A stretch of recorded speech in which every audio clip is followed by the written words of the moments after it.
does. It does.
Welcome, ladies and gentlemen. We are going to start as it's now 2 o'clock. Welcome to today's Prosperous Overview and Scrutiny Committee on Monday the 28th of February. Welcome all. The first item on the agenda is declarations of interest. Do any members have any declarations to declare on anything on the agenda today? There's only a few of us. We're a bit short today. No? Okay. We'll move on to item 2 then. Apologies, Jonathan. Have apologies, Chairman, from Philip Hudson, Saeed Hussein and Ian Lawson. Thank you. Item 3, you just said that?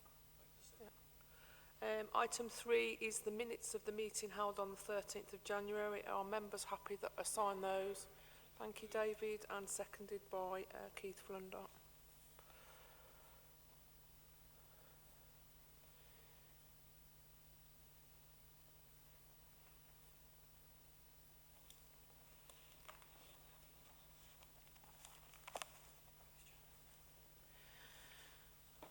Just so everybody's aware, we have had a slight change on the agenda today. So item 7, the accessibility strategy, will now become item 4, which is next, and then we'll just move down the agenda accordingly. So highways, I don't think they're in here at the moment, but they'll be last. So that's me upset Councillor David Williams for the day. So we'll move swiftly on to the accessibility. Thank you, Chair. That was David, sorry. Hello, David. Accessibility Strategy Committee report, and I'll hand you straight over to Councillor Jonathan Price and team.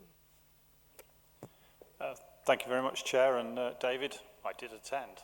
You're sat at home, so that's the reason we're first. But no, I really appreciate that, and thank you. And obviously I've got Carolyn with me as well today. So, the strategy itself, the Equality Act 2010 states local authorities must, in relation to schools for which it is the responsible body, prepare an accessibility strategy.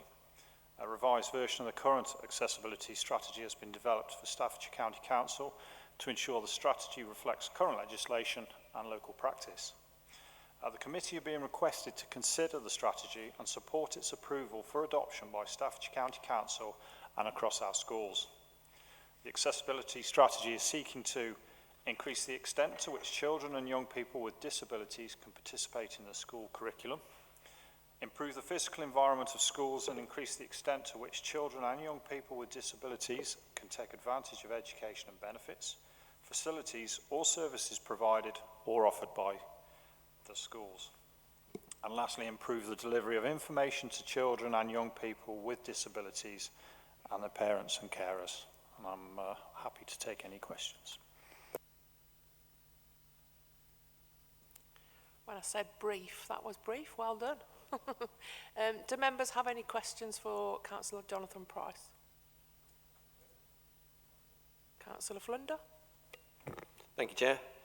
Just wanted other members to know what's been going on. Myself and Jonathan have visited one school already, in relation to not so much the accessibility side of things, but also mental welfare of children and how the schools are coping as they start to come out of COVID. I was really impressed with what I saw. I don't know about Jonathan, but I was really impressed with what the schools were doing, and their sheer enthusiasm of the teachers and everyone there to try and make sure that all children could access education in a what I refer to as a proper and very full manner. And I must say that I'm looking forward to doing another visit to the school in Biddulph. These two visits came half through the idea of the finding out how SEND is being implemented at schools, but also from a health point of view as well, because I'm on health committee as well, so it was sort of an overlap about the mental well-being of children within schools, as in fact they are now getting more access to education in what I refer to as non-online manner. In other words, teacher in classrooms, which is great to see, and it was very good to see when we were there. So in terms of accessibility, I just wondered if Jonathan or Carolyn could let us know, which is how the children who have disabilities at the moment are coping or have coped through COVID, and what will the change be as we move forward in terms of how accessibility will hopefully be improved in a strategic point of view across all schools within the county. Thank you.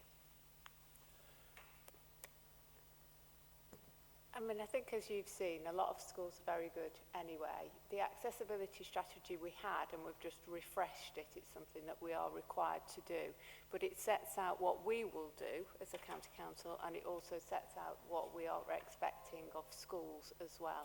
So it's kind of like that twofold. In terms of what it will provide for the children and ensure that the schools do, it's making sure that all of the children within there that have disabilities are actually have their needs met and they're educated and can fully access the curriculum. So we would expect that they can fully access PE, they can fully access trips out, so they would be just doing the same as all of the students within there. And it's making sure that that is in place across all of our schools. And I think with having this as a strategy, it raises that expectation and raises that importance of it, so schools are very much aware of it. But it also shows them what we will do as well to support them with it, outlining what services we can provide and what support we've got in place with it. So I would hope that in terms of moving forward, what we will see is, yes, I think we've got some great schools now, but we will see that greater consistency so that all children can feel that their needs are met and parents feel that their needs are met as well. It goes through not just the curriculum, but also in terms of information as well. So how information is provided, and that's both for parents and for children as well, to make sure that that's fully accessible as well. And ensuring that parents and children are consulted as well, so we involve them and we get their views, and I think that will be very much key to what you're saying, is in how have children managed and dealt with things. Well, I think we can only just go out and ask children. From my experiences, there's quite a range. Some have blossomed with it. Some have been going into schools, and what they've benefited from is smaller classes, more attention through that. Others have preferred actually being at home and having that stability at home, and are finding that readjustment difficult. But again, as you said, the schools are very keen to work with them. There's a lot of resource around mental health and emotional well-being, so that children can be slowly back reintegrated, so that we can be back where we were prior to that as well. Thank you very much for that. I just wanted to really ask as well, because when I was in the school, it was quite evident that I think the children are quite robust. It doesn't matter whether with the disability or with the general class that those children are being put in. And I found that it was more to do with the admin and the adults and the teachers and good practice and everything else that seemed to be more of a sort of a restriction, as it were, than it was the actual children were far more accepting. And in fact, many of the children I found were very, very open, in fact, coming forward and talking to us about it, which we found as well. So that would be great to know. With good practice will be part of the strategic plan going forward, and hopefully they'll learn. Is there plans for schools to talk to each other about these things and to generally sort of put things together on that front? Thank you.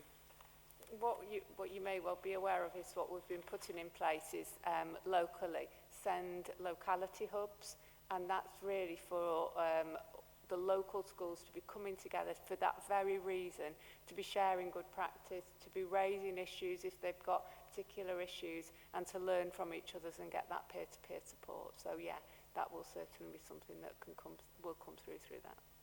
Thank you. I look forward to finding out how it's going on in Biddulph when I get there, but thank you very much. Cheers.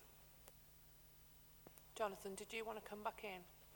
Yeah, just briefly, and thank you for your kind words about our school visitors as well. I'm quite happy to talk in front of a bunch of adults, but when you slap me in front of a bunch of 11-year-olds who want to grill me for an hour, it becomes very interesting and very challenging, and they certainly don't hold back on some of the more strategic questions as well.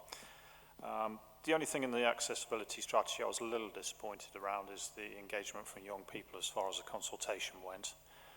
If you look at the document, it does state that we've got one person or one young person that's come back and given a response. I think that's something in the future perhaps we can look at to see if we can get a bit more of a diverse engagement. I think that's really important, and that's also within our SEND strategy as well, that we need to be much more engaged and focused with the young people and parents. And on here I feel we fell a little short. I don't think that's ours, is it? That's just the fact that we had very little engagement, and that's something we certainly need to look at going forward. And Carolyn and I were discussing as well that the date on the document, although it says 2021, it would be nice if that sort of fell in line with the SEND strategy timeline as well, because they both feed into each other, and that would be quite useful. But beyond that, the recommendations are there, and happy to take that forward. So thank you, Chair. Hi, Jonathan. Just something I just thought of there, because I'm on corporate parenting as well at the moment. The Voice Project, I don't know, you must be affair with that one. Is that the sort of model that you're looking at in terms of getting some of the students and children sort of involved in consultation that you just mentioned you're a little disappointed with, some idea of giving them a bigger voice? Thank you. We have used the Voice Project. What we've also got is we've got SENDIAS, which is the SEND Information and Advice Service, which are looking to set up a children and young people's forum. They've been trying to do that for some time, and it's been hampered really with COVID. But also I've been working with our special schools, and they have developed a special school forum for children as well. It started off kind of 2020, all great, you know, big, nice set off, and then we went into COVID, and it's only just restarted since then, because for those children it wasn't really working online when that was tried. So they were just about to have their first face-to-face in the last few weeks. Their second one, but the first one post-COVID. So that is another group that we have used and we will continue to use as well. Just quickly, Jonathan, you kind of stole my question about the engagement with young people and how low it was. How do you intend on making that a better response from the young people moving forward? How are you going to engage with them? I take it that now schools are getting more back to normal, whatever normal is. That might change in excuse me, that might change in the future. But do we engage with, for example, in Tamworth, we've got Torque High School, which is predominantly all special needs children and children with disabilities. So just quickly, how are you going to fix that moving forward? Not something that we can fix overnight, but it's certainly something we need to look at. Personally, I think we need to work with schools and then have the schools communicate with their children to try and get some form of feedback from them, and if that's something we can help with the facilitation of, we certainly will. And I think as well, Carolyn's touched on some of the other things that we're going to try and do going forward. But yeah, we certainly got to do some work there, and it's something I need to look at. Thank you. Is there any further questions? No? We've got one recommendation then, which is that we consider the accessibility strategy and support its approval for sign-off and adoption by Staffordshire County Council and schools.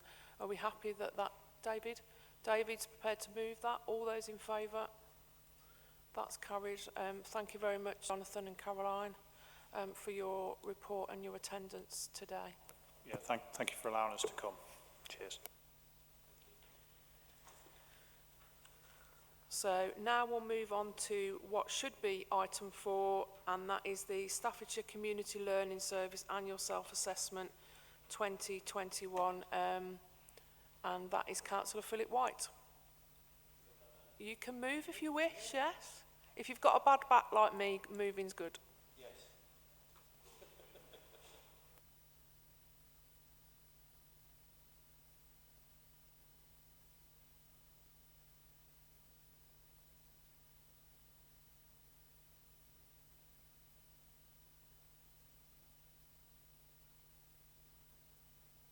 The seat is lovely and warm.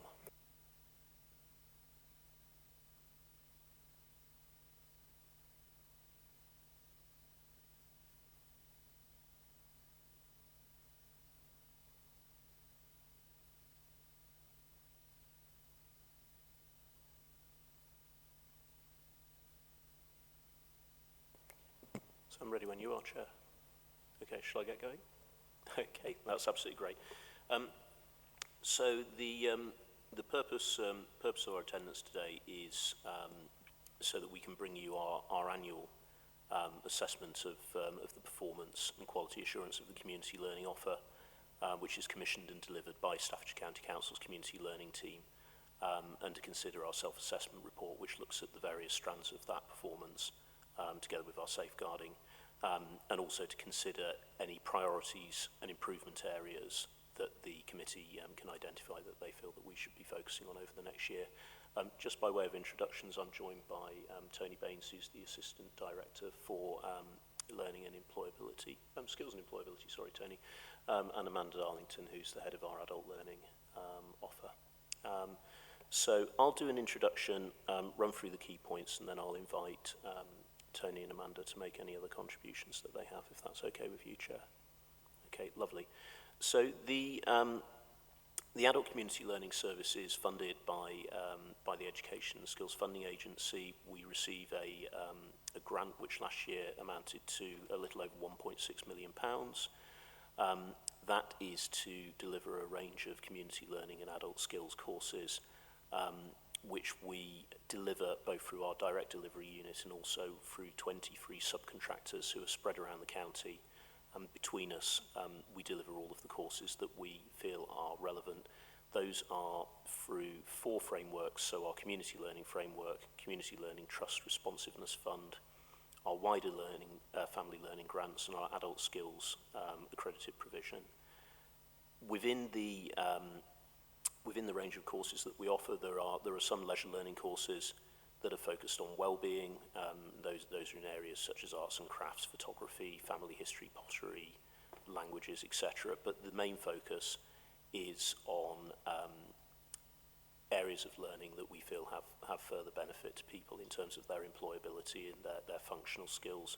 So the focus is particularly in terms of mathematics, English, including the learning of English as a second language, science, technology, engineering, health and well-being, and other forms of supported learning. So that's the main focus and the main purpose of the offer.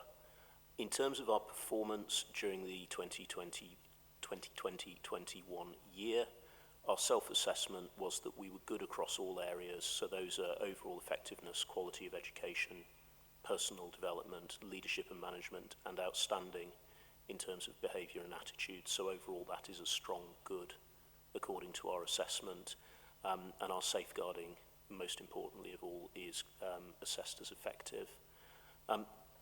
Within the service, we continue to see the effects of COVID-19, so whilst the delivery of our courses has been very effective, the success rates for learners are very good, and you'll see in the report, one statistic I'm particularly pleased with is that in terms of outcomes, the number of people moving on to employment following undertaking one of our courses has increased from 43.8% to 49% of those studying, and I'm particularly pleased to see that. However, we have seen a significant fall in the overall number of participants, and that's particularly within the adult skills category of the work that we do. Now, it should be noted that a little over 50% of our course delivery during the 2020-21 academic year has been online, and therein lies the issue in terms of those adult skills courses, because a lot of the people engaging in those courses are marginal learners. They've struggled to access online learning, and so one of our key challenges over the next 12 months as the world returns to normal is to bring that service line back up to what we consider to be a normal level of activity, and those learners are particularly important to us as they're the ones whose outcomes will be driven the most in terms of a positive move through that education. So we're particularly keen to see that come back over the course of the next 12 months. We understand the reasons why it fell away, but we want to make sure that that rebuilds so that we can help those people. Other than that, I'm going to pause to allow Tony and Amanda to contribute anything else that they want to in terms of the detail. There's a lot of stats in the report, and I know they both love statistics, so we'll see if there is anything else you want to add. Thank you, Philip. I think the one thing to add around that is the situation over the last 2 years has been challenging for the service to continue. I think the key points Philip made is the quality has been maintained and improved, although it hasn't had an impact on our overall offer. I think what it also has been able for us to do is to transform how we deliver as well. It's worth bearing in mind that the start of the pandemic, we had no courses, no provision that was online, going back 2 years.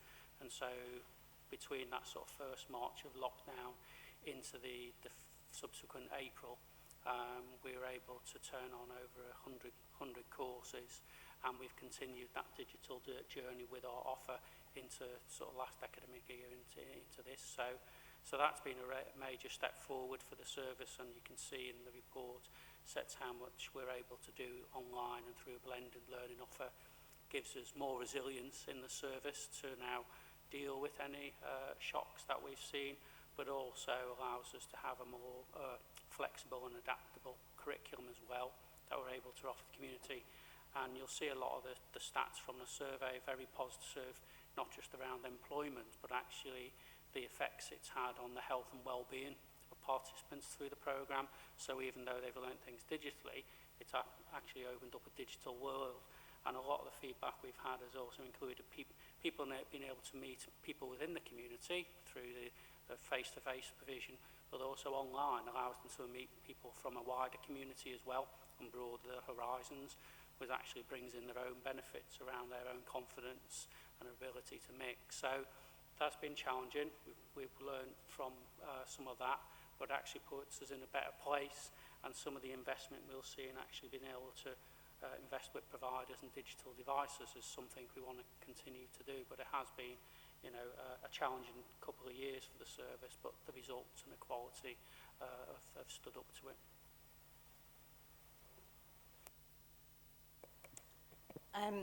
As Tony just said, we have had a dip in participation. However, since we've introduced the new framework back in 2019, we've been able to see a growth in our family learning, which is highly targeted and within our supported learning curriculum area. So that focuses provision and funds at vulnerable adults that have learning difficulties, physical disabilities, and have mental ill health as well. So that's been something very positive to come out of the last couple of years, really. It's made us really focus down on provision, develop that provision, and then be able to provide opportunities for them to progress internally as well. Thank you. Do members have any questions on that report? Councillor Smith. Chairman, I beg to bang on again about an issue I feel very strongly about. I've raised it for council on 2 occasions, and the leader undertook to follow it up, so I think I should just make sure that this committee is aware of what was said. I pointed out that as we've got HS2 going straight through the middle of our county, that we ought to look educationally at how we could benefit from that And I suggested that as we have a fantastic training college, which this committee went to visit, for the sake of being frightfully boring, I was staggered that they were training people to operate diggers that would dig to within a centimetre of the internet plans of the route of HS2.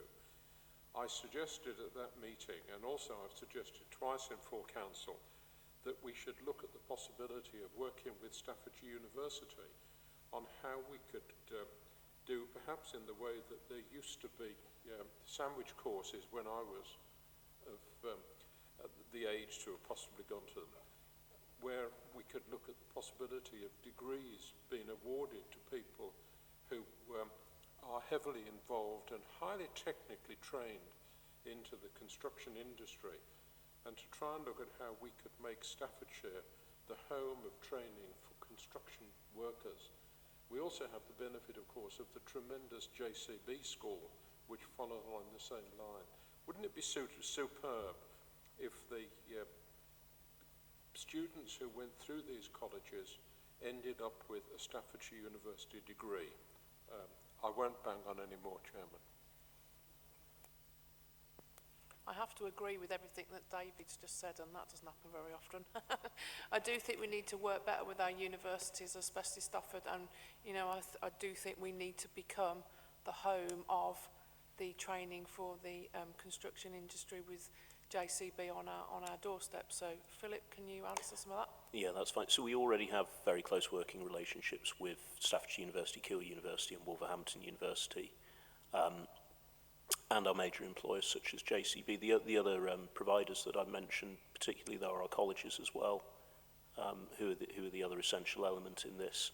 But specifically regarding Staffordshire University and some of the courses that that David has just mentioned, I'll just ask Tony to comment on that because he's leading in terms of our collaboration with them. Yes, we've got an ongoing working relationship with HS2, particularly around their education, employment and skills strategy, and the sort of opportunities that presents across the county.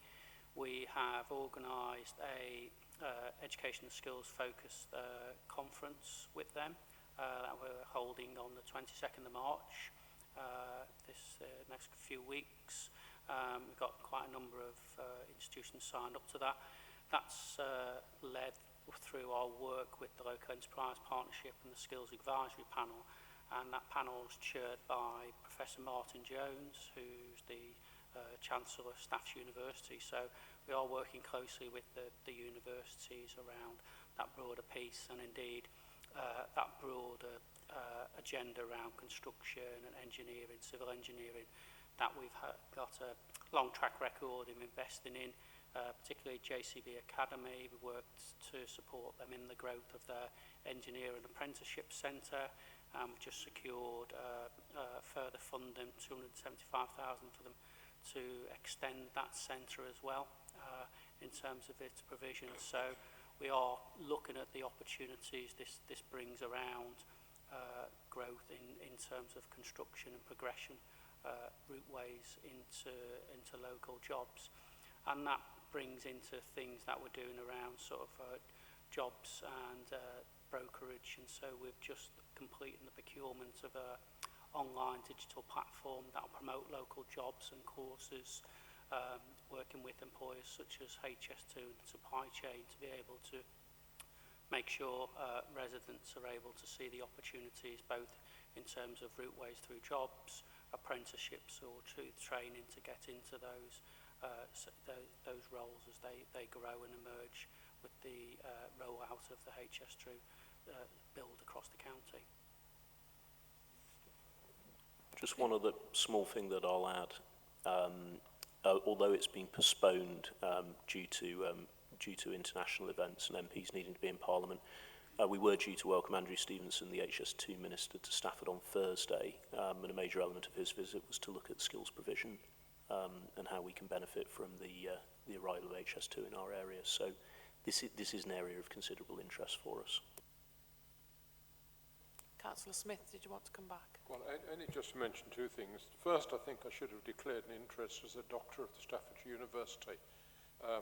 And secondly, really, if we are doing intensive work with, and I particularly say Stafford University, along these lines, it would be very, very useful if members were aware of what we're doing, because I have no knowledge of what discussions are going on, or even if any discussions are going on. I don't expect that members should have a detailed briefing, but I think that to have an overhead view of where we are working as a council would be a tremendous benefit to members. Thank you, Chairman. Philip, is that something you can provide for us? Yep, I mean, I think the first thing I'd say is that any member, if they have a specific interest in an area, is always very welcome to ask. But, I mean, if you would like to take a look at our collaboration with education providers, I would suggest universities and colleges, if we were going to do it, then that might be a good agenda item for this committee, and then we can give you a good overview of it. Yeah, I accept that, but I do think that there are things that go on within the council, not at cabinet level, because we see the details of what the cabinet's discussing, but conversations that are going on with organisations that may well very often be in your local division, that there should be an opportunity for us to be aware of what those discussions are going on. Not the minute detail, but just the fact that someone is having a discussion in your area. And I think that we're not very good at doing that. Thank you, Chairman. Thank you for that, David, and thank you for that. We'll put that as probably put that as an agenda item, Philip.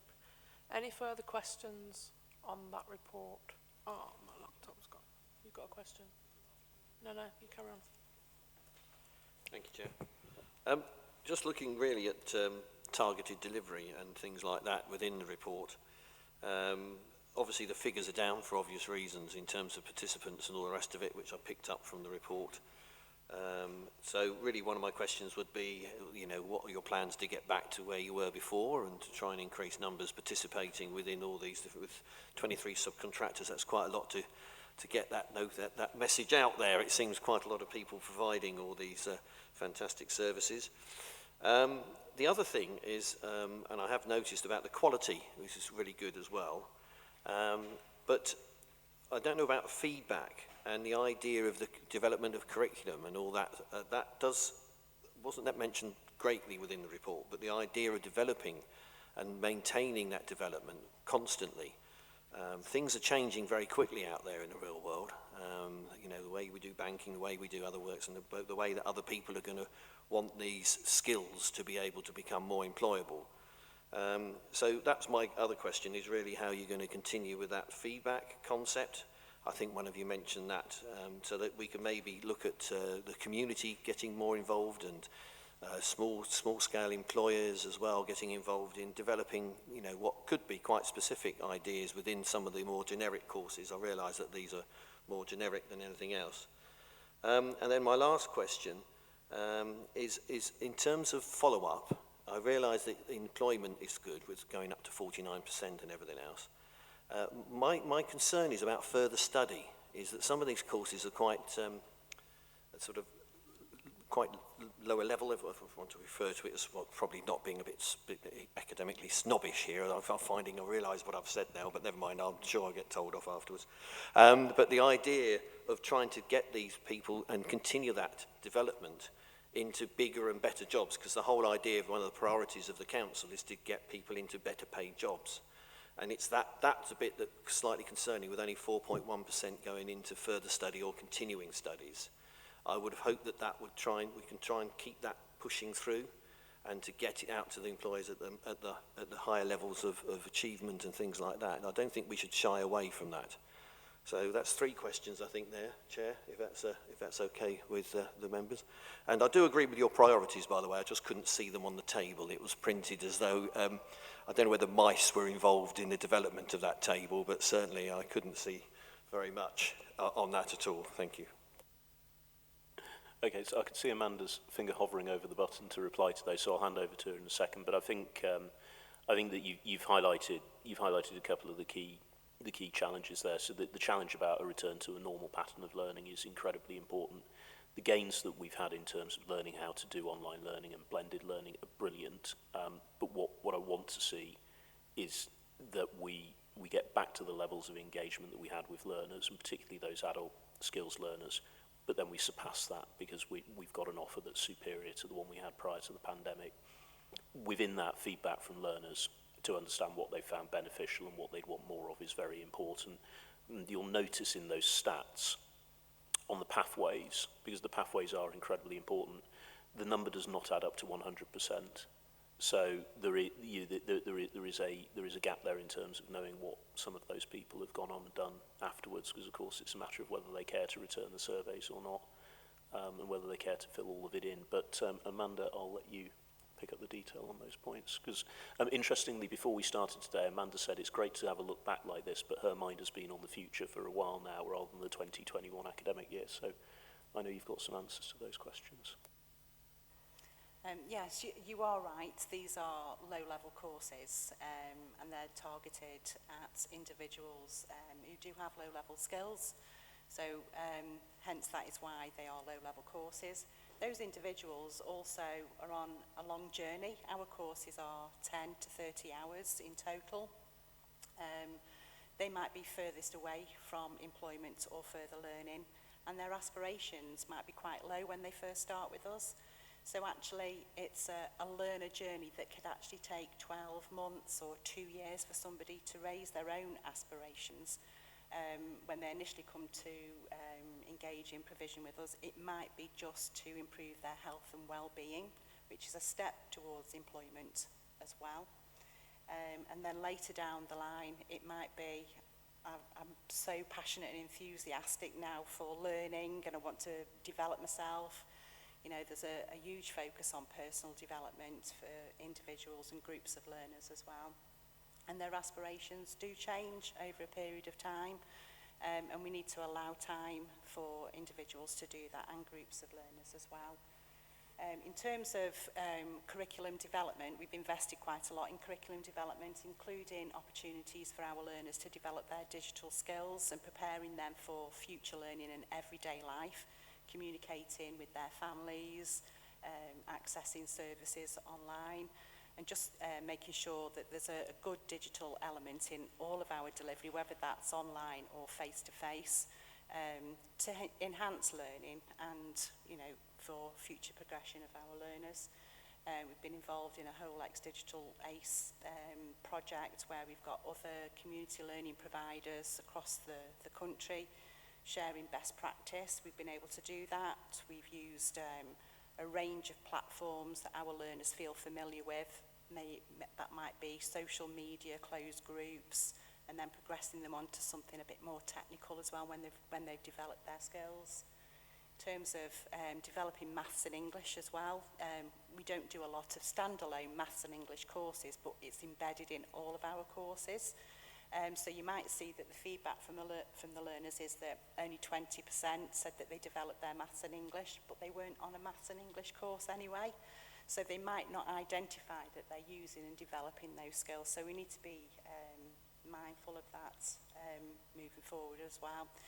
And then in terms of participation and increasing that across the board, our communications message has changed now from COVID-safe learning environments. They are welcoming, safe environments. It's showing that we're being proactive in getting the face-to-face delivery back out there to our groups. Again, be mindful these are targeted groups or individuals. Their confidence levels in returning to face-to-face delivery will differ from each group. And we need to be mindful that libraries or the community, the children's centres, they don't have full capacity like we did before. You know, we still need to make sure that there's enough room and space, safe practices within those classrooms as well. We're doing quite a lot of work around increasing male participation. So we had a dip in that last year, down to 23%, 25% nationally. In the first term of the current academic year, we're at 27%. Those male learners are engaging in provision in Tamworth, and East Staffordshire and family learning and some of our supported learning. Again, our supported learning are those learners that are furthest away from employment. They might have mental health issues, so it's a long journey for them. So again, it's having that focus on listening to what our current learners are excelling at, what they're interested in, what their next steps in learning is, and then actually developing the curriculum that way. Thank you very much for that. In terms of accessibility venues, I was a bit worried about the fact that you're not getting enough bums on seat because of restrictions in potentially some of the facilities that you're using. Have you considered using village halls and town halls and things like that as well, and you know, maybe expanding the venue area? I'm sure there wouldn't be many charges involved with that, but it's the community-based learning after all, and I think it would, you know, if you get stuck, I'm sure there'll be other venues to be able to do that. In terms of participation, so in terms of promoting and advertising this, in those targeted areas and targeted, what are you actually specifically doing to increase that participation? I know you've partly answered that already, but it's just interesting to know how you're going to try and push that even further over the coming weeks and months, because I think that will also reflect well on what we're trying to do with other community groups. So it might be interesting to know what you're doing. Thank you. Yeah, we've been using quite a lot of digital communication through social media channels. That's been a big piece of work that we've been doing. And then obviously revisiting our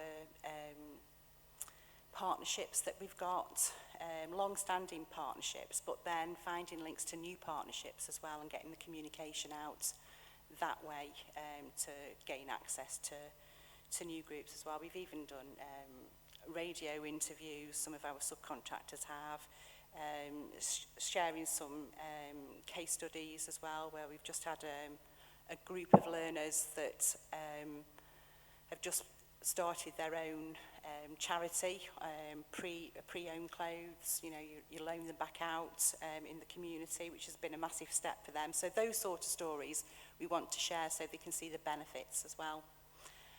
And then some traditional methods of some leaflet drops as well to get back out into the community, because we are aware that people are slowly going back out into those venues. Any further questions? Councillor Hudson. Just a comment, I think when you do get more participants, I think your rather impressive 49% of people getting into employment might drop a bit, because you'll be attracting the less able, I would have thought, in. So don't be too disappointed if it goes down. This committee quite capable of going through the stats and working out why it's gone down. So Yeah, I mean the overall picture here is one of the reopening of society, isn't it? That's broadly what we're talking about here. The challenge for us is to normalise our services, so to bring back the learners at the levels that we would have previously expected, but then it's to take the gains as well. That's the important thing, and that employment rate is an example of that. You know, we've got a target there to shoot at in terms of sustaining that, and I would very much hope that we will sustain or exceed that. But you're right, that loss of marginal learners has an impact on the higher, what you might call the higher performance statistic there. So you do need to read it intelligently, as you've just demonstrated. Any further questions? No? Okay. We've got two recommendations for this report. A is to consider the performance and quality assurance of community learning commissioned and delivered through Staffordshire County Council's community learning team, as set out in the annual self-assessment report, which was very long. And B, considers any further priorities for improvement and areas for development of our community learning offer. I think we've inputted where we can on that and given you some ideas and food for thought. So are we happy with those? Moved by Councillor Hutton and seconded by Keith Flunder. Thank you very much for your attendance today, and you're free to leave if you need to leave. Thank you very much, Chair. Nice to see you. Oh no. Moving swiftly on, we're on to Countryside Estate Review. And we'll just wait for Councillor Victoria Wilson and her team to move forward. Yeah, we could play musical chairs, couldn't we?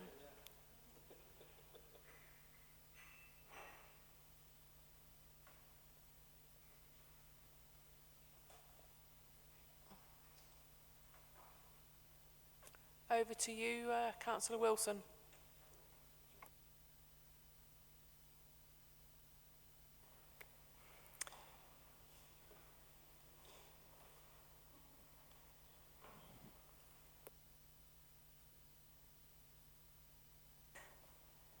Thank you very much, Chairman. Good afternoon, everybody. Lovely to see you this afternoon.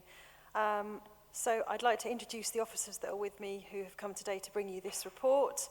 We've got Janine Cox, who I believe is probably known to most of you, the Assistant Director for Culture, Rural and Safer Communities, and Sarah Bentley, the Head of Environment and Countryside. And following the presentation, we'll be able to answer any of your questions. Don't be too hard on us, though. So our countryside estate, it's made up of 6 country parks, 9 local sites and 3 greenways, and we're obviously very, very lucky to have them. It's highly valued by Staffordshire's residents and visitors to the county. It includes some of Staffordshire's most important environmental assets, with Cannock Chase being a world-renowned area of outstanding natural beauty. Also, parts of the Peak District fall within our county, which is something not many people know about, and we should be showing that off more than we do. Various options have been explored for the management of the estate since 2013. However, in 2019, it became clear that significant financial savings couldn't be achieved through alternative management within the required MTFS timescales. So Cabinet then agreed to meet the required MTFS commitment through a review of the rural county staffing structure, and this has now been delivered, is delivered savings of about £500,000. We've done really well there. The Cabinet paper included a further commitment to explore alternative management as part of the longer-term financial sustainability of the estate. However, with our renewed focus upon the environment, the high public interest in the countryside estate, which was clearly evidenced when COVID struck, and we saw public rights of way in countryside areas being used by people more than ever before. And considering the risks and resources that management transfers would entail, I wanted to propose that we now review this approach. So I propose that we recognise the significance of the countryside estate in our county to our communities and invest in the role it can play for both people and nature. This includes its contribution to our health and well-being and to climate change and natural recovery. So I'm now going to hand over, Chairman, to Sarah and Janine to present a great alternative approach which retains the estate in our ownership and management.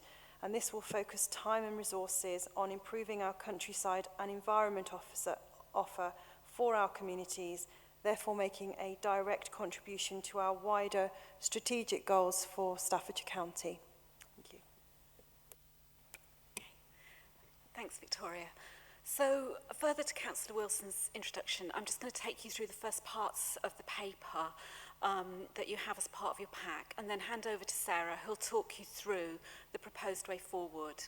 So on page 94 and at point 5 through to point 8, the paper provides the background to the decision which was originally taken in 2014 and amended in 2019.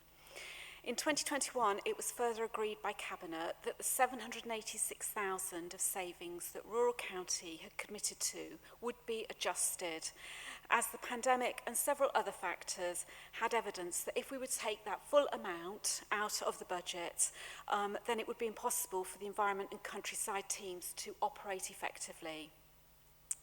So we've now almost completed that reorganisation, and we should be preparing to move to the second stage of our programme. This was to enter a procurement process, which is described in point 8, and it would see those alternative organisations bidding to take on the management and delivery of the countryside estate. It's important to note that there are no financial savings attached to this second stage. We'll have delivered our revised MTFS commitment of 496,000 in full. So our rationale for requesting to change the Cabinet decision of 2019 is to enable us to respond and effectively manage a number of significant contextual changes which have taken place. So they're described on page 95 and at point 9 of the paper that you've got in front of you. The first of which is one that we're all aware of in terms of the increased significance of the countryside estate throughout the pandemic and the continued interest and engagement by Staffordshire communities and also visitors as we move into recovery. Secondly, as our countryside estate has become increasingly significant to Staffordshire's offer, our reputation and our place branding campaign. Our new duties as part of the Environment Act and our overall environmental aims as part of our commitment to achieve net zero carbon by 2050 has also strengthened both the importance of and our organisational commitment to our green spaces. And as you're all aware, the County Council also made a nature recovery declaration earlier this month. And this means that we will be leading a nature recovery strategy and ensuring that that as an organisation, we support biodiversity through the management of our own land. All of this does mean that we're proposing that the County Council retains the ownership and management of our countryside estate. And Sarah will take you through the alternative proposal, which is described at point 13 and on page 96. Thank you, Janine. So just picking up the vision for the way forward, set out in part 13 of the paper, I just want to run through the key aspects, and those include that we're proposing that management would be retained by the County Council, and that within that we would look to increase community involvement and capacity. Should interest in community management or partnering arrangements emerge, we would look at that on an opportunistic sort of basis. We want to increase our volunteering. There was a huge interest in people getting involved in managing the countryside estate and supporting it through the pandemic. So we would like to invest in our volunteer offer to support that greater involvement with a broader range of roles for people to play, such as voluntary warden roles on the parks. In 2018, we brought in pay and display car parking charges at Chasewater Country Park, and that's been incredibly successful in helping us recover our costs of providing better facilities, but also enabled us to secure wider funding to improve the park and bring in a new play area, information panels, new kiosks in the visitor centre, and a new trail.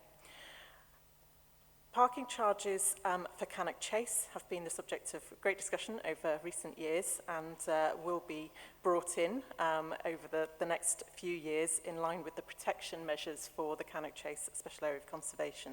But we would also like to extend the pay and display parking approach to other sites on our countryside estate, and that would enable us to improve facilities and invest in the sites. We'd also like to improve the cafes, business opportunities and leases on the sites to improve the visitor offer and to bring in measures which will complement and support the running of the sites.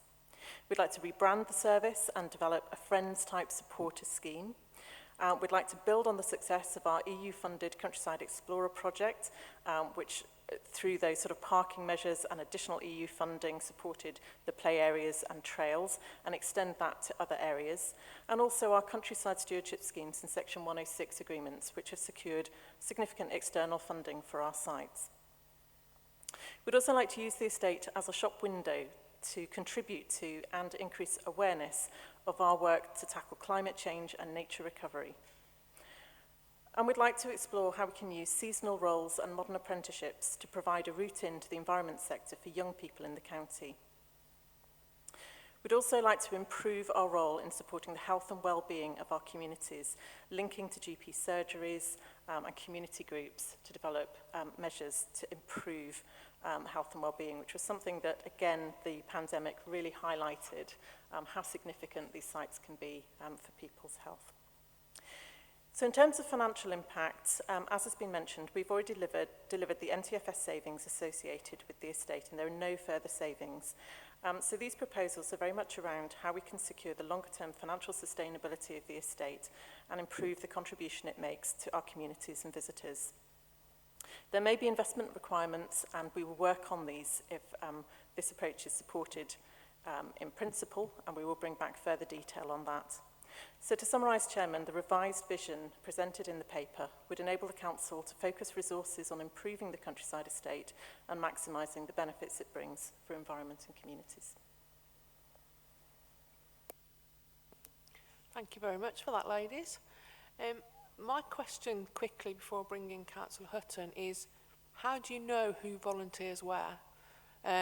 How do we manage that? Because I belong to a litter picking group and we litter pick our nature reserves. I'm not sure that you're aware that we do that.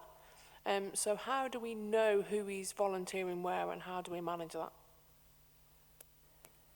So at the moment we have a number of volunteers who are signed up as part of our volunteering schemes. We have a volunteer task force of groups that meet regularly on the country parks. There is quite a bit of informal volunteering as well. There are people who are sort of litter picking and doing their own thing, which is great, but we want to support that more, and that's something we want to really sort of invest in and help support and make sure those people have all the relevant sort of equipment. But we'd like to formalise that, and we've built that into our new structure with a dedicated volunteering role, and that's something we would look to increase and work with communities to formalise that volunteering.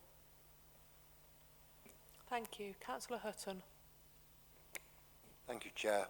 There's very little mention of rights of way. Where I live, there's miles and miles and miles of footpaths that the county own or are responsible for.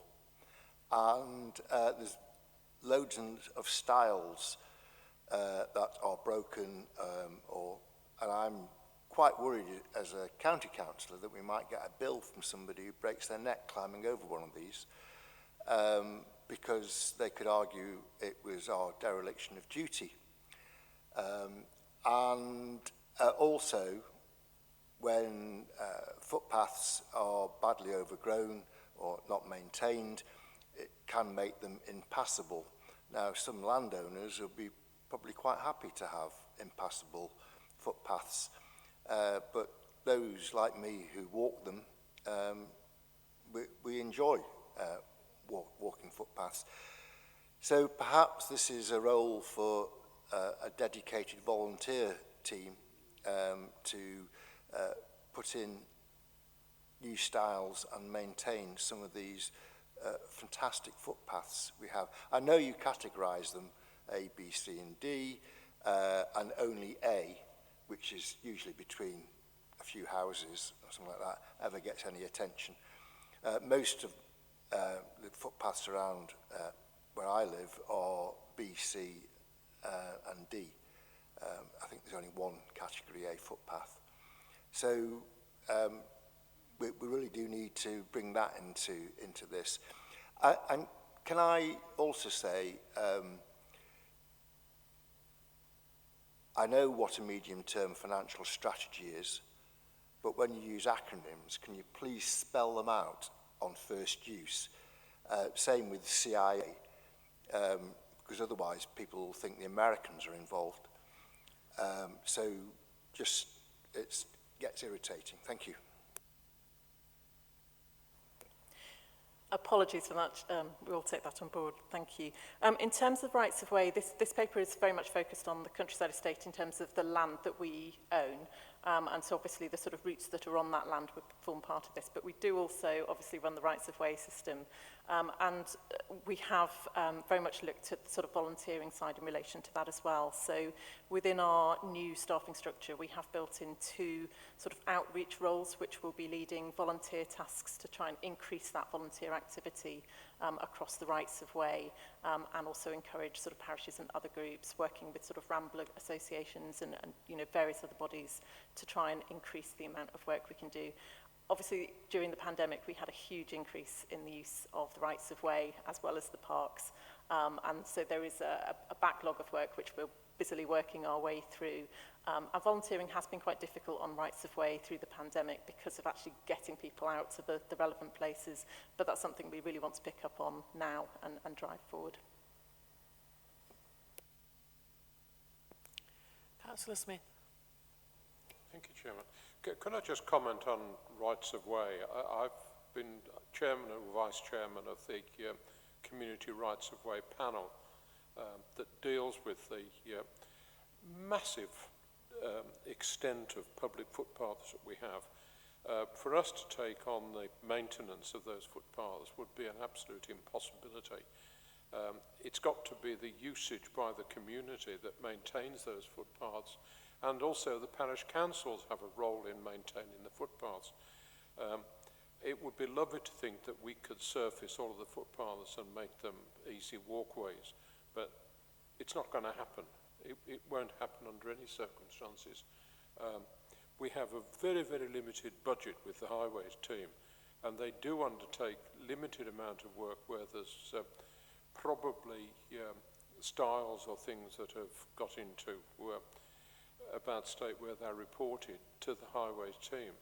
But I would love to feel, and I feel like an officer when I'm saying this, I would love to feel that we were going to be able to take on that responsibility, but we very, very clearly are not in a position to do that. What I actually wanted to mention was that I see that Sutton Park is in the process of going through a similar process to this at the moment, where Birmingham City Council has allowed Sutton Park to fall into very, very poor condition. We're fairly close to Sutton Park, and for those people who don't know it, Sutton Park at one time was connected through to Cannock Chase and was just a continuous piece. Sadly, that doesn't exist anymore. But I just wondered whether we had spoken to Birmingham or looked at what Birmingham are doing.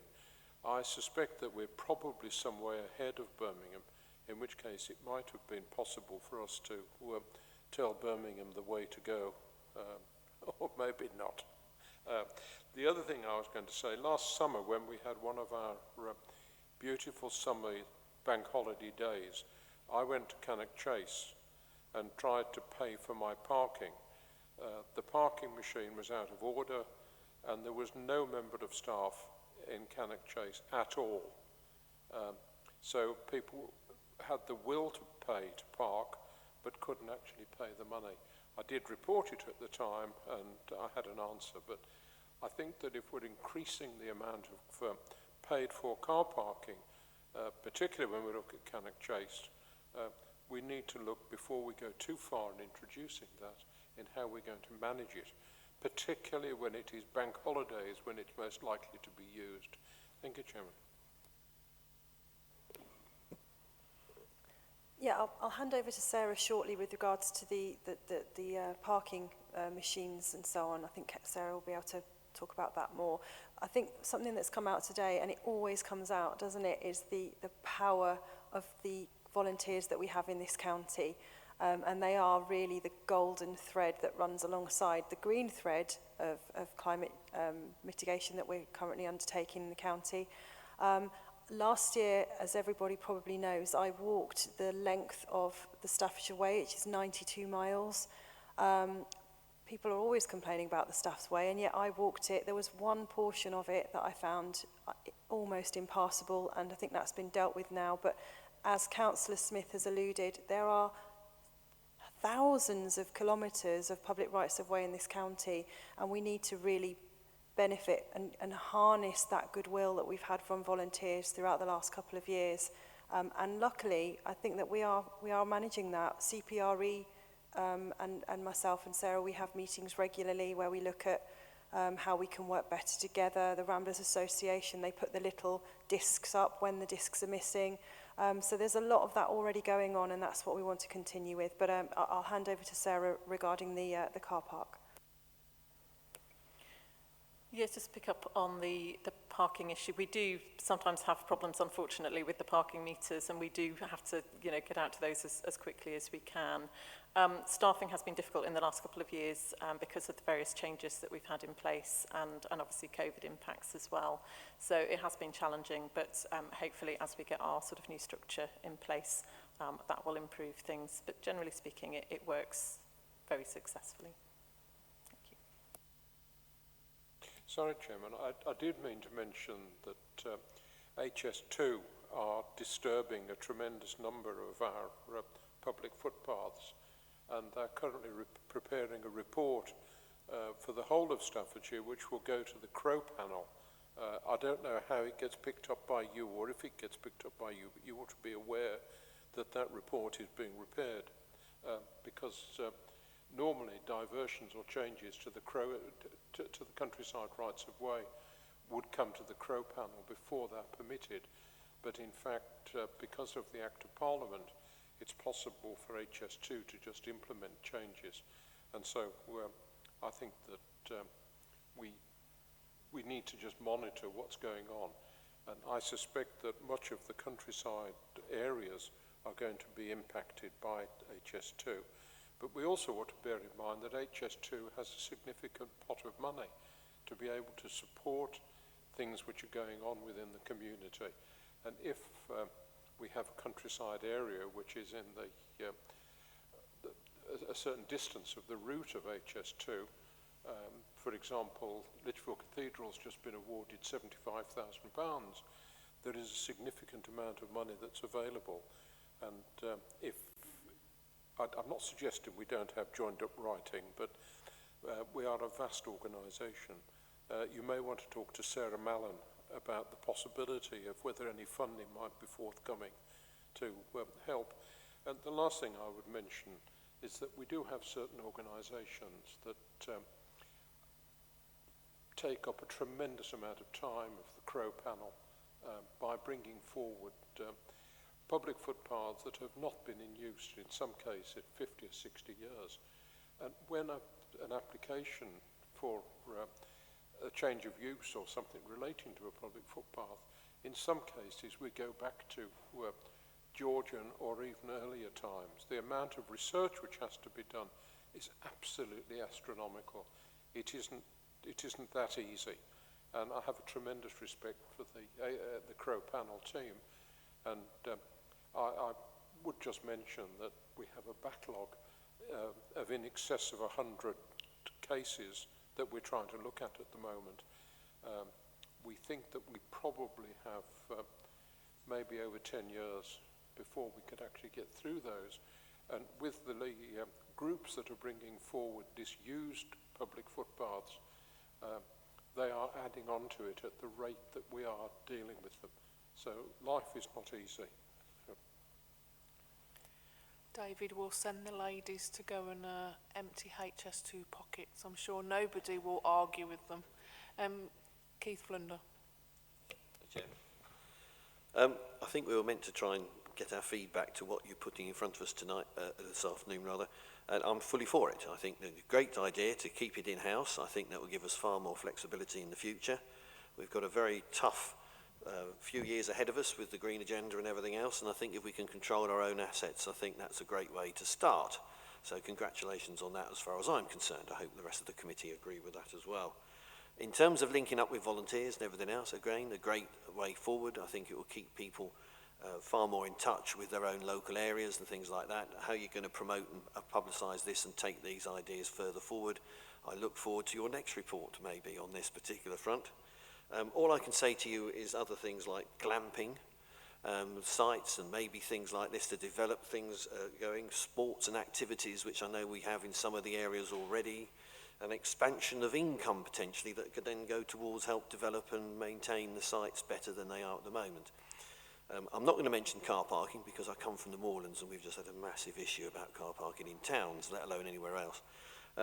So I know that that's going to go. And then, of course, the links to what's already been made in terms of the cycling and footpath network, which I think is something that we do need to get involved with. I know it's not necessarily part of this report, but if you have tourist areas, if you have these fantastic facilities, if you can link them into other networks and other things, as Victoria herself has found by walking along a particular footpath, the Staffordshire Way, I believe. Unfortunately, I missed her on the day that I was going to say, but never mind, these things happen. I do think that that gives you even more impact, and or rather reduce the impact and less car parking if people can park in towns and access all these facilities through cycling, running and doing other activities as well. So I do think there's quite a lot of major bits of work you're going to have to do now. Now you want to keep them. So sorry, I didn't want to bring her a bad news or anything else, but I much prefer to be in this situation than in the previous situation of relying on others. And maybe because of the urgency that we feel and what we've already seen with regard to maintenance, repairs, voluntary networks and all the rest of it, I do think that's something that we could look at. So I don't know whether you want to make comments about the future aspects that I've just made, but I'd certainly like to hear what you want to try and do and bring to this committee in the future. Thank you. Yeah, I think that we were looking into, I think there was some scope for possibly putting in a glamping offer with a multi-storey car park in Forsbrook. Forsbrook, is it? I may bring that to you in future meetings. I don't know if others have anything else that they want to say, but I just want to thank everybody for the comments that have been made, and I'm sure they'll all be borne in mind as we sort of plan and invest in this asset going forward. Sarah, did you have anything to add, or Janine?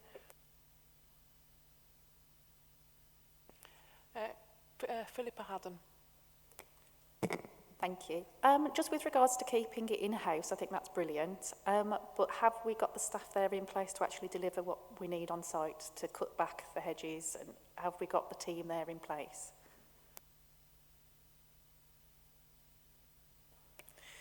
So we have just gone through a restructure. Obviously, we have had to reduce our staffing overall to meet MTFS requirements. So it is always going to be difficult, as I guess is the case for every part of the County Council.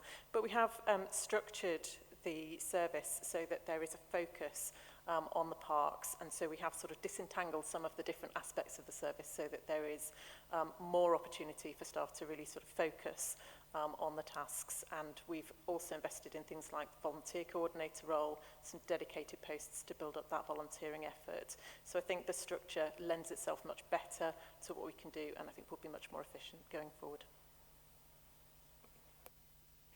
Councillor Bernard Williams. Thank you, Chairman. It's good to hear about the countryside estates and the maintenance of such. And quite honestly, I mean, we've heard everything that you're doing is for the human race. There are other visitors to these places. They're not human. And I haven't heard anything at all about the wildlife that visit these places. They're very important. And it's nice to know if these non-humans are thriving, because let's face it, there's so much being lost throughout this country, not only wildlife, but the habitats and the woodlands. I would love to see where the perimeter of every area that's green is filled with trees, and it can be done where you've got hedges. You can intermediately plant trees. They go together, and not only that, the trees will help to reduce flooding, and it should be something that we should take up and try to increase wherever we can. So can you tell me about the wildlife, please? I think Cannock Chase is a case in point, and you'll know all about the struggle that we had not so long ago, when the key focus was on protecting our wildlife. Some of these creatures were things that you don't see anywhere else, and we had that fight for the pure reason that we wanted to protect those protected species in Cannock Chase, and that's why we had to look at car parking charges and things like that. Looking at people using the chase for cycling and making sure that they've got proper routes to cycle rather than going off track and damaging potential flora and fauna that's so precious for us in this county. So everything we do almost goes without saying that that's exactly what the focus is, and everything else is comes second. But for today's paper, it was all about how we carry on with that, with the finances that we've got and the savings that we've made. I don't know if Sarah wants to add anything.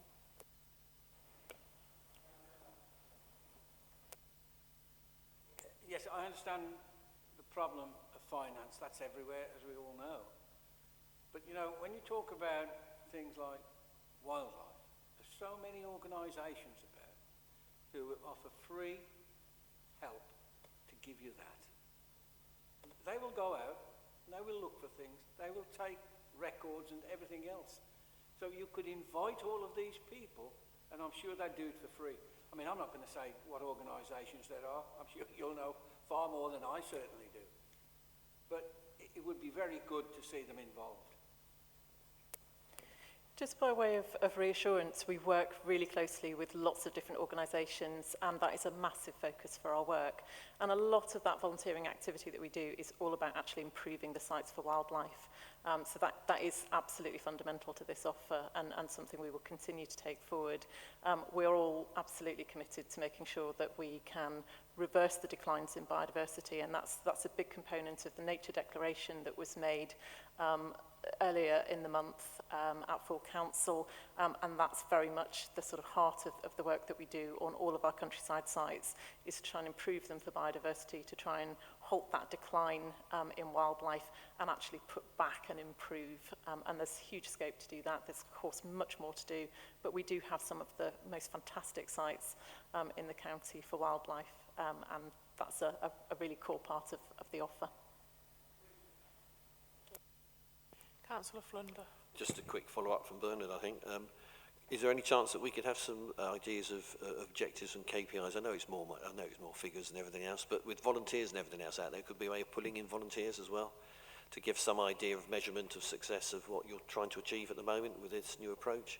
And the idea, I fully support Bernard on this, if the green agenda is what we're really about on this, then having that as an advantage and promoting what we're trying to do would actually bring in more people potentially in the right way, and not be so, sort of, as you say, riding around damaging areas if they know that they're protecting certain species of wildlife and things like that are coming in. I think that will be a big bonus on the way forward, and perhaps when you come back to the meeting next time, you could maybe bring some ideas of how you might measure that or something. Yes, another problem for you, never mind. Okay, thanks very much. Cheers. Any further questions? No, so we've all inputted and given Victoria and her ladies some food for thought there. The recommendation is, hang on a minute, I haven't read it yet. The recommendation is to consider and provide comments upon the draft revised vision for the countryside estate in advance of recommendation to County Council Cabinet.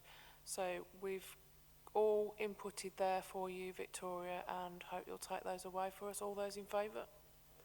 Yep, that's fine. Thank you very much. And thank you, ladies, for your attendance today.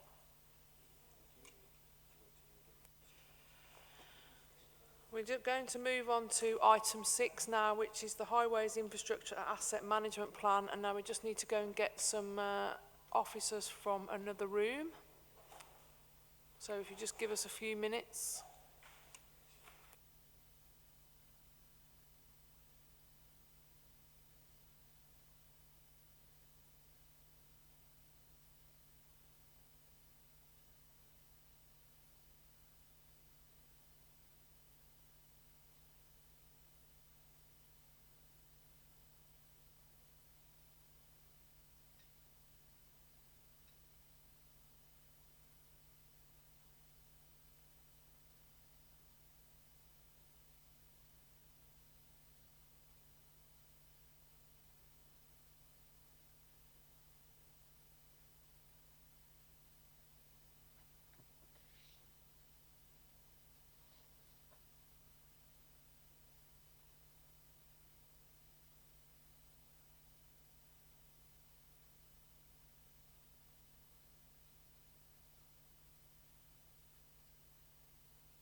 Okay, we'll move on to item 6, which is Highways Infrastructure Asset Management Plan, and we've got the Cabinet Member, Councillor David Williams, online, and I believe James Bailey is online, and we've got, just remind me who you are, gents.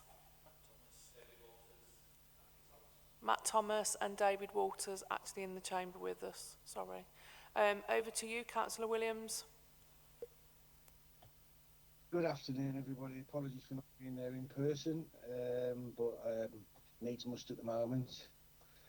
So I'm bringing this report today as the Highways Network is the largest and most visible asset for which the County Council is responsible, valued at around £7.5 billion. A well-maintained and managed network that is safe, serviceable and sustainable is one of the best ways to foster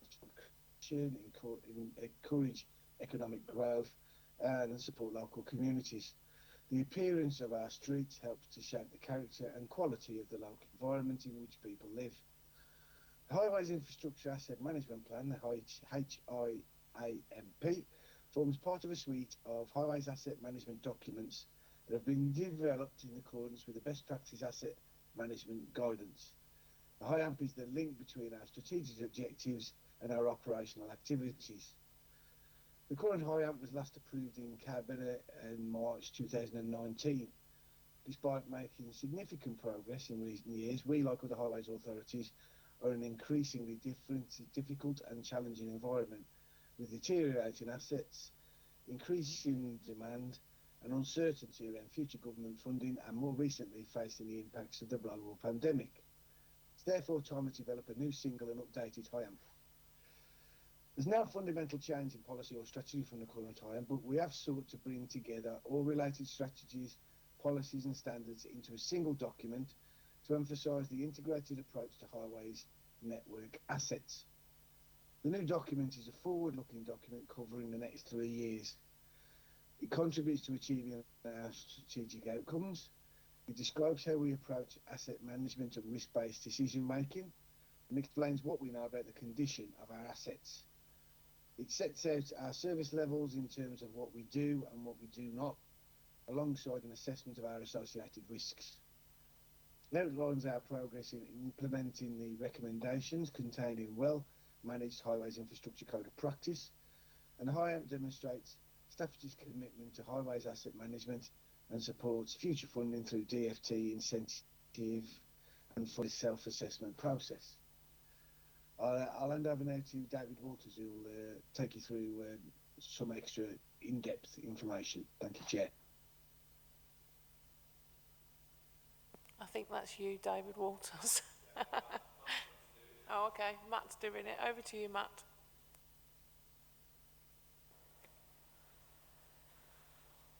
Yeah, as David says, the highway network is 6,200 kilometres thereabout in length.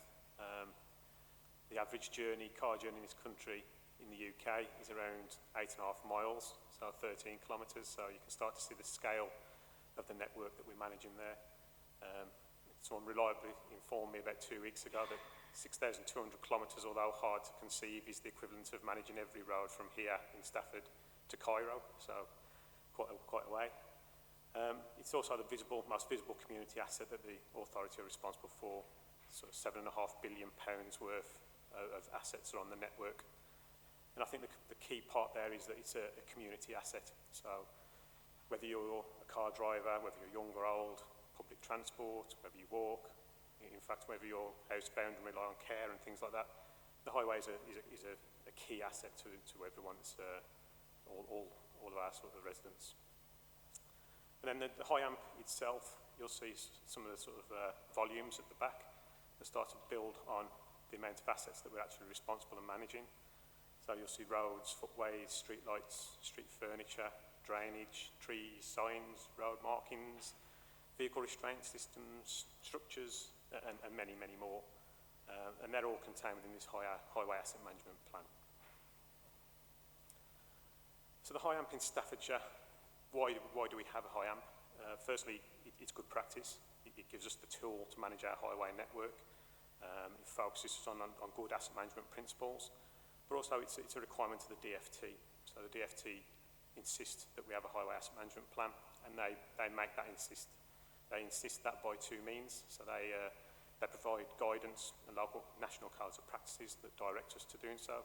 And they also incentivise funding through the maintenance block funding that they provide each year that says we need to embed asset management principles into the highway maintenance service.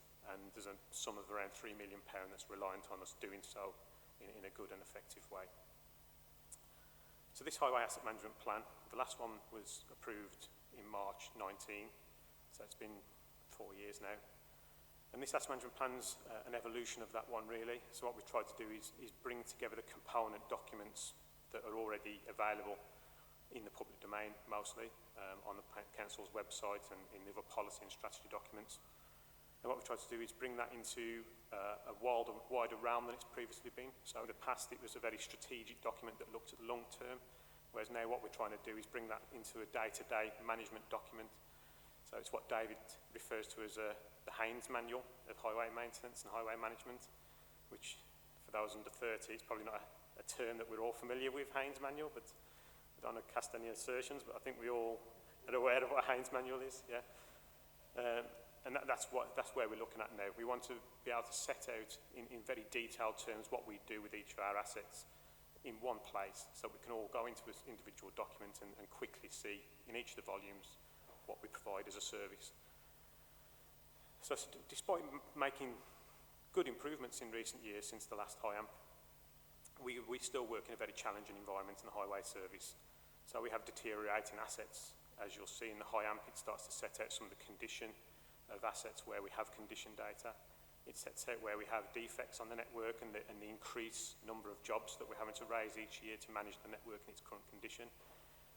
It shows the increasing demand we have for the highway network. So you'll see in the HIAMP different tables that show the increasing number of public inquiries from customers that we're receiving across all asset groups predominantly. And then we also see this sort of uncertainty around future government funding. So as we sit here on the last day of February, we still haven't got absolute certainty of what our funding will be even next year, never mind forward years on. And then there's obviously the global pandemic that's been unfortunately here since the last HIAMP was approved. And there's been the operational practices that we've had to change and sort of modal shifts and things like that's brought about that we've had to consider and work into a new HIAMP document. So that's where the HIAMP sits now. It is an amalgamation of all the information that we already had out in the different spheres that we have. It tries to bring it all into one heading, as I say, so we haven't got different officers looking after different parts with different review dates, with potentially conflicting information. It's all under one heading now, under one umbrella. So just to reiterate, there's no changes in the policy or service standards in this HIAMP. It's all just information that's been brought in from other documents. The only amendments are that you'll see an annex documents, so you'll see the tree management, highway tree management, and you'll see unsurfaced roads management at some point. There are other annex documents that have been developed but aren't quite ready yet around highway decluttering, for example, in terms of street furniture. So the new document covers the next 3-year period, in effect. And what it does is it sort of sets out how we're going to achieve strategic outcomes, so it links back to the Council's strategic plan. It describes how we go about asset management and risk-based decision-making, so all the national guidance now directs us to considering risk as the fundamental in how we assess inspections and defect repairs and the like. And it also lets us explain what the condition of our assets are and what that looks like in future years as well, where we have the information to do so. It also collates our service standards, so it sets out what we do, but probably just as importantly sets out what we don't do for different asset groups and what the associated risks are of not doing so. So just to briefly touch on the format of the new HIAMP, it's set out in 5 parts. So the first part is the overarching principles of asset management. So it's very much the introduction as to what asset management is, what it looks like in practice and the benefits of good asset management principles being embedded. The second part is around the framework, so it touches on what the legal constraints are for us and the guidance, what the funding looks like in terms of where we receive it from and what that looks like, carbon strategies and quite relevant at the moment, resilience review, how we keep our network resilient to adverse weather and things like that.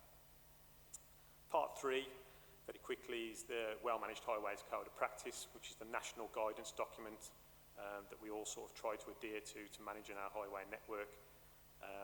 There's 36 recommendations in that document, and what the HIAMP sets out is how we're trying to adhere to each of those 36 recommendations and what our progress has been to date.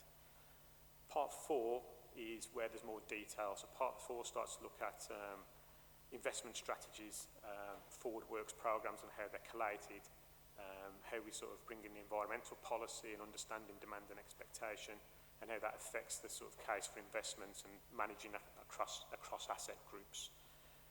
And then part 5 is where the detail is. So you'll see quite a large document that was provided to you, so some 186 pages, I think it was at the last count.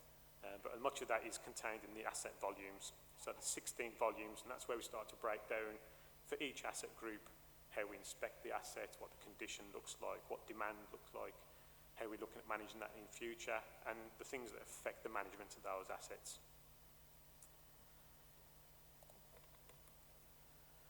So what this really looks like for us is an organic document. What we didn't want to produce was a HIAMP that's a shape and a part of time, a snapshot in time.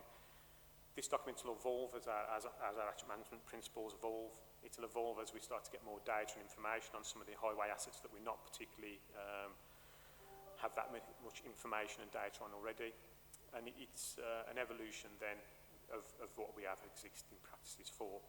So just to reiterate that there is nothing new in terms of service standards or policies within this.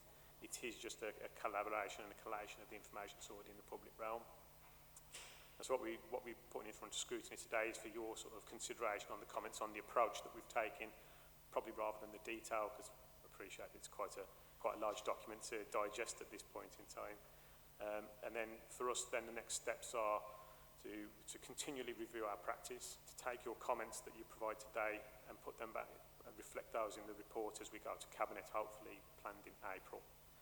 And then over time, we'll do reiterations of the organic documents, some of which will be, I'm sure, minor changes, some of which may be where we're better informed, changes to service levels and things like that, which will go then back through, obviously, in a loop of approval.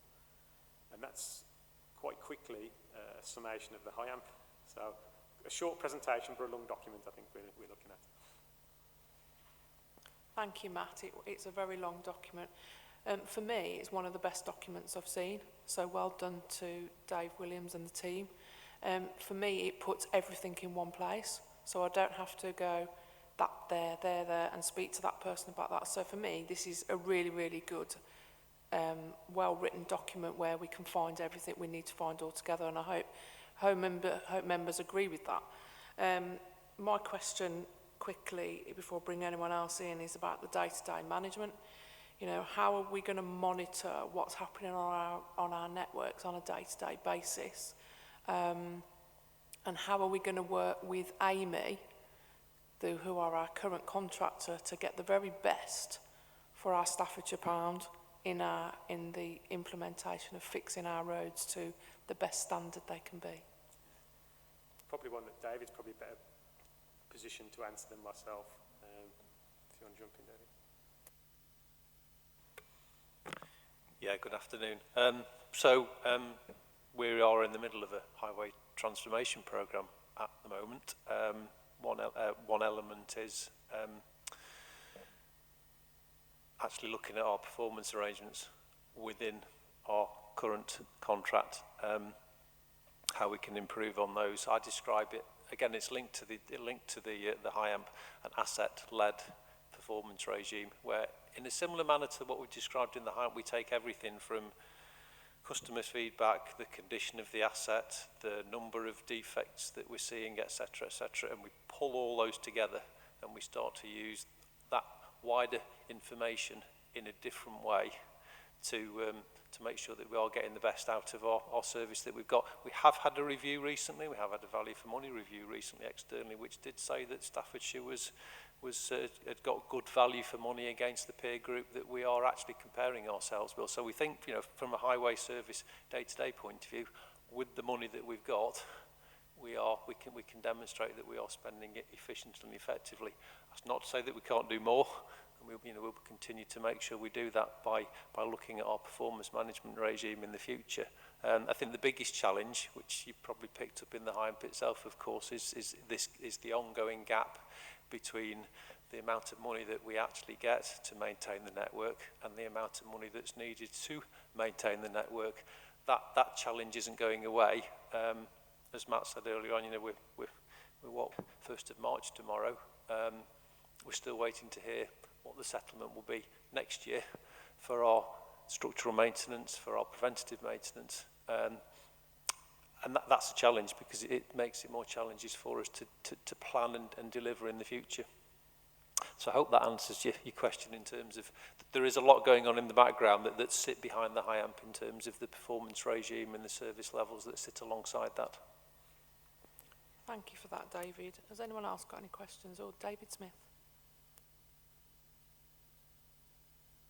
Thank you, Chairman. Could I first just comment on Amy, because I think that if you were to talk to members, every single one of them would be slagging off Amy.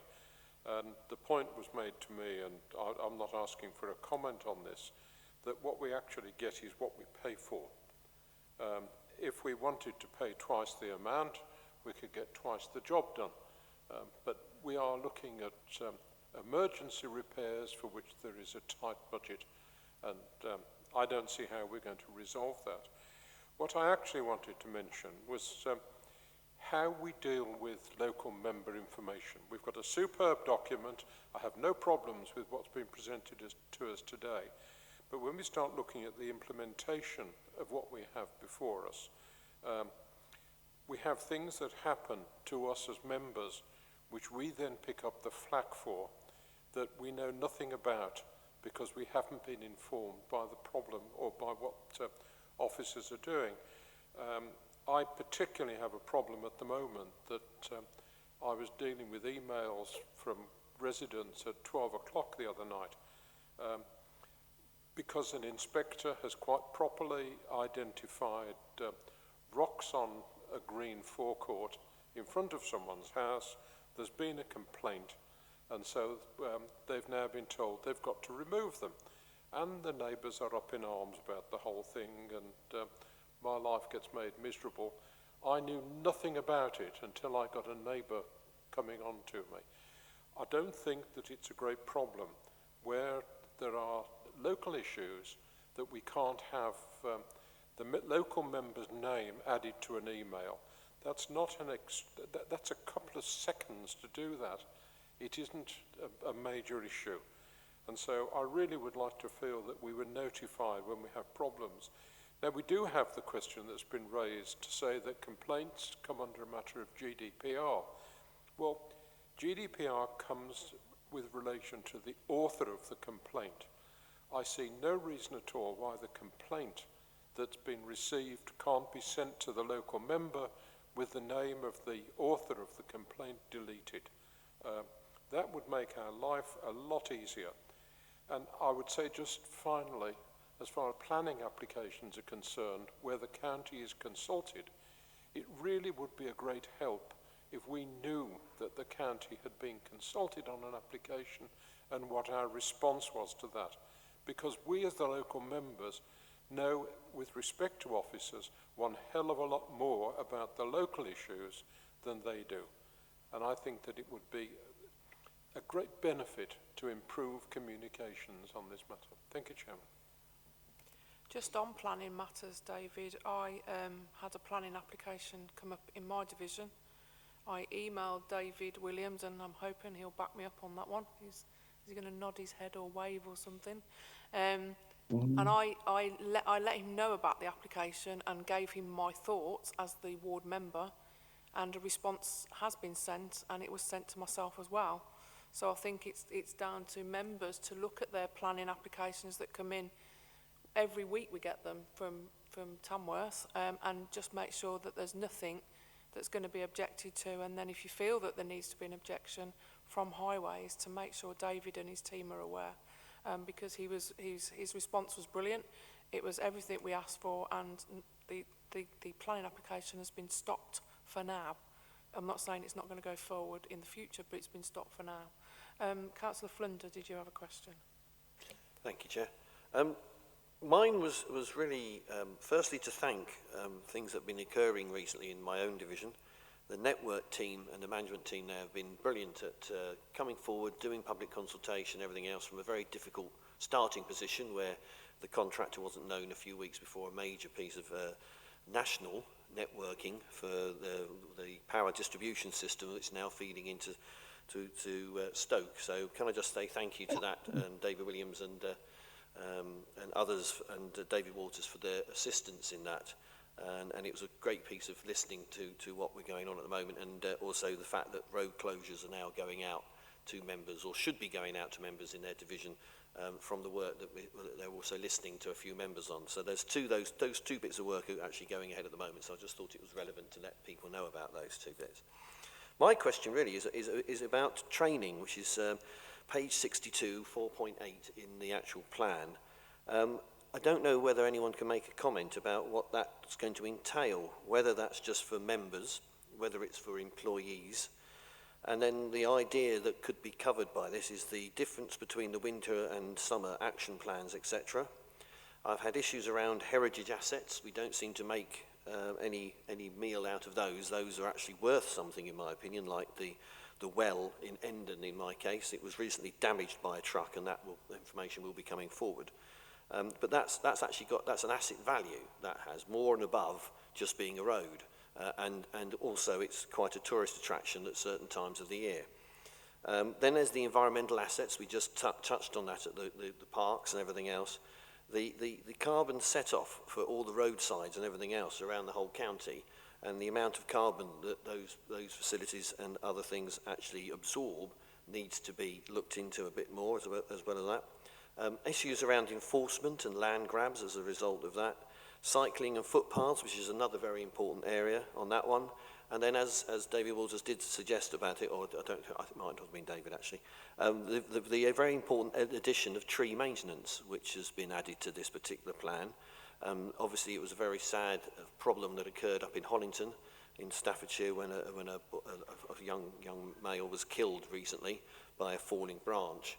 And I do think that that's a very important element of what we do, particularly in areas in my divisions like Clay Lake and other areas with trees over the roads and things like that.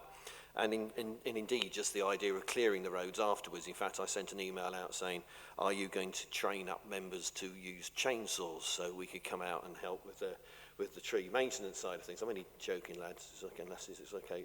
We're not going to. But the idea of actually having communities and volunteers and things like that may take a little bit of relief out of things, perhaps. Lengthsmans, there's dozens and dozens of lengthsmans around the county, and again, training those up and making sure that they can help out within the process. So I think there's a bit more work to do in terms of what David says, which is the implementation. In terms of the plan itself, I think it's really good. But if you can just make comments about the training, I'll be happy about that. Okay, thank you.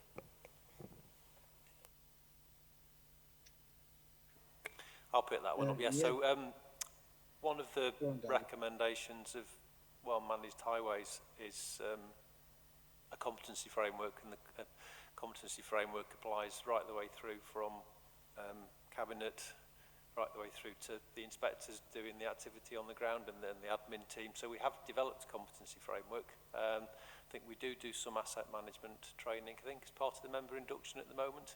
But again, we'd welcome views from yourselves, particularly that would be useful from feedback.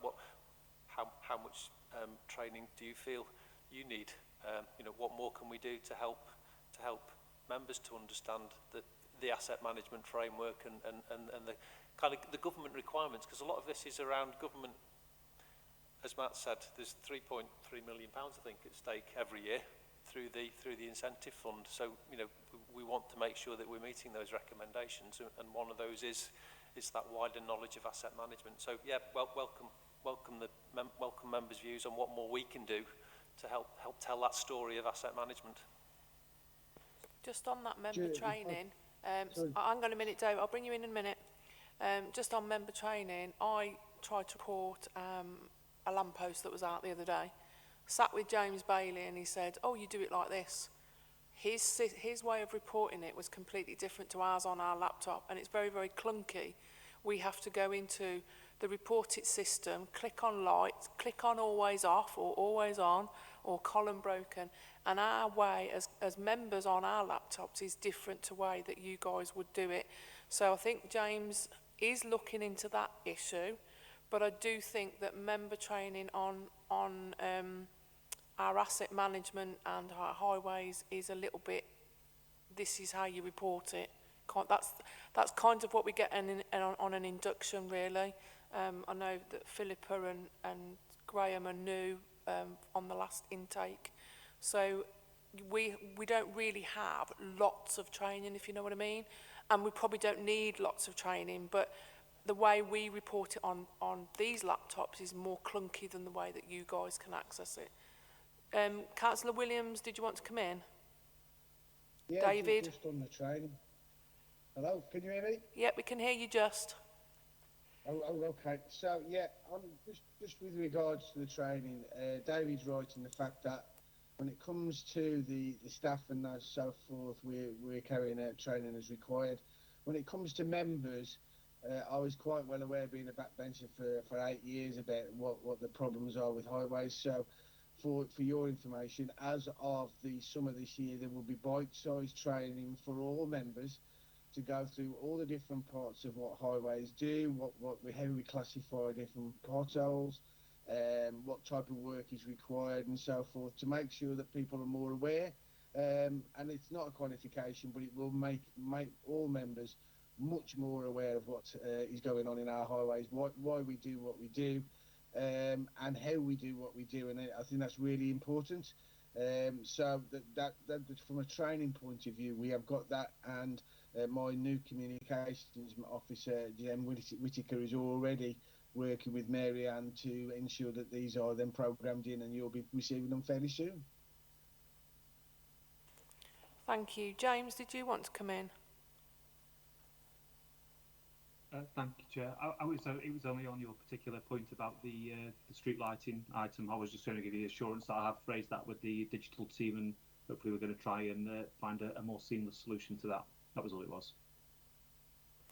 There you go. Ask and you will receive. Thanks, James. Any further questions? Did you not want to come in now, Councillor Hutton? I was just going to say, I just used the My Staffs app, and quite frankly, it's so easy to use. I did not need any further training. Any further questions? No? Okay. Well, thank you for your very, very, very, very, very, very long report. They always say the devil is in the detail, and we ask for that at every committee meeting. We certainly got it this time around. But as I said right at the outset, I think it's a bang-on report. It's where everything should be, and it makes it easier for me as a member to get to where I need to be. So if there are no further questions, we've got 2 recommendations. The first one is to consider the content and endorse the Highway Infrastructure Asset Management Plan for Staffordshire, which we've done, and that the Prosperous Overview and Scrutiny Committee considers the above in the wider control, including the current and predicted condition of the asset, financial resources, customer demand and public satisfaction. Well, I think we've done that with you guys as well. So if there are no further questions, are we agreed on those motions that we're happy? All those in favour? Thank you. That's carried. And thank you for staying for last. Get better soon, Councillor David Williams. And thank you for your attendance this afternoon, gentlemen. Thank you, Chair. Thank you. And we'll move swiftly on to item 8, which is our work programme. Now, what page are we on? Right at the end. It's because I've had to switch about a bit today. Okay. So, the next meeting is... The what? Sorry, Jonathan, can I bring you in? Because I can hardly see my screen. Can I just mention the work programme, please, Chairman? It's basically just, as usual, changes since last time, highlighted in green. There's the 2 items that have been raised during the meeting that you might want to add to the list of items for programming during the next municipal year. which is the, it was Councillor White's suggestion about the joint working and collaboration update with universities and colleges. If you want to agree that, and also there's the countryside review additional item. I think they're planning to bring something back to scrutiny just before the report goes to Cabinet. Don't know when that is, but if you want to add that as well. Yeah, well, if members are agreed, we'll add both of those. I think the first one especially was very important that we did that. I'm just trying to read this. It's very, very tiny on my computer. No, it's an update that on another item, isn't it? So the date of the next meeting, Jonathan, is? Date of the next meeting, Chairman. Oh, you've got me. Yes, correct. Thank you, Vice Chairman. 23rd of March, it's been missed off the bottom of my piece of paper. Okay. And did we need to raise in here the SACRA report? The school... Do you know what I mean? Yeah, that just arises from a comment that Michael Metcalf raised last time, doesn't it? I've circulated the report. It's obviously up to members whether you want a programme in consideration, perhaps at the next meeting, or... Yeah, we'll do that one at the, on the March meeting. If we can all have a read through that, the report that was sent out, and then we'll look at that for the next meeting. And the only other thing I wanted to raise was that at the last meeting we asked for when the engineers' workshops were proposed that they were going out to schools to talk to them. I have now a list, so if I just read the list and then you can get in touch with the schools and see if that, they are in your divisions. So Landau 40 Academy is Tamworth, the Orme Academy, that's yours. Thistle Howe Academy, no, ST4, so that's Stoke-on-Trent. Co-op Academy, Stoke-on-Trent. So Graham Balfour High School, no. Tamworth Enterprise College is me, and King Edward the 5th High School as well, so none in your divisions. So just if you want to get in touch with the schools direct and attend that webinar, and Jonathan's going to get us the details for the LEP so we can contact them direct if we need to. They're doing a number of sessions. One's on the 22nd of next month. We're on the last day of February today. So if there's nothing else, Sorry, Jim, could I just clarify that all meetings have now moved to 2 o'clock? I've just checked on the 23rd and it's there for 2 o'clock, which it gives us a difficult journey back home again, whereas the 10 o'clock meeting works quite well because we miss the schools and we get home. I prefer a 10 o'clock meeting, to be fair. So if after March's meeting we can try and go back to 10 o'clock, that would be preferable, I think, for those of us picking up children and everything else. Okay, that's noted, Councillor Smith. If there's nothing further, I close the meeting at 15:54 and bid you all a safe journey home. Thank you for your attendance today.